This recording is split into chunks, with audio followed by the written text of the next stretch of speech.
أعوذ بالله من الشيطان الرجيم بسم الله الرحمن الرحيم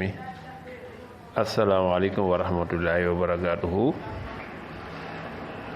ginnaaw bi ñu sante yàlla julli ci yonentam ba Seydina Muhammad sallallahu alayhi wa sallam fu ay mën a nekk ñëw leen di ziar di leen ñaanal jàmm di ko sakku ci yéen rawatina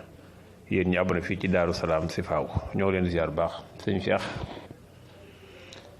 yéen a ngi waxtaan ci jigéen yu am doom te bëgg am doom ko yomb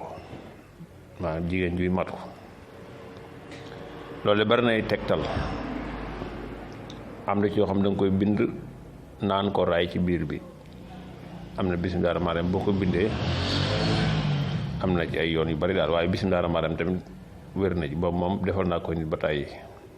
te kenn du leen opéré dañu am doom bu yomb lool da ngay bind bismillaahi rahmaani rahiim ñetti yoon nga ubbu xaw al saqir ga ak bismillaahi rahmaani rahiim ak miim ga ak bismillaahi rahmaani rahiim ak rahim ga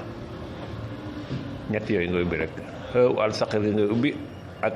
miimu rahmaani ga ak miimu rahim ga waaye xëy ga nag da nga cee bis huwa mooy yàlla nga miimu rahmaani ga nga def ca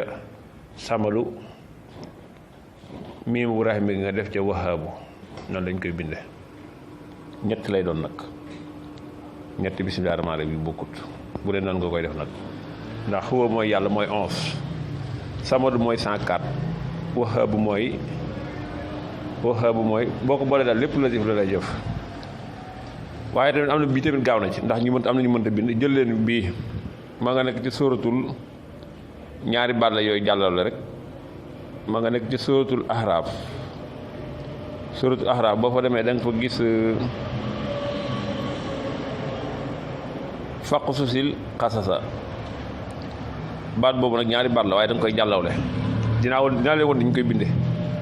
bu ko defee loolu moom lu gaaw la ci kuy matu da nga ko koy bind rek tiimale ko mu xool ko nga tiimale ko tamit ci biir ba maanaam fu ëmb ba toll foofu tamit da nga ko fay tiimale lu ci gaaw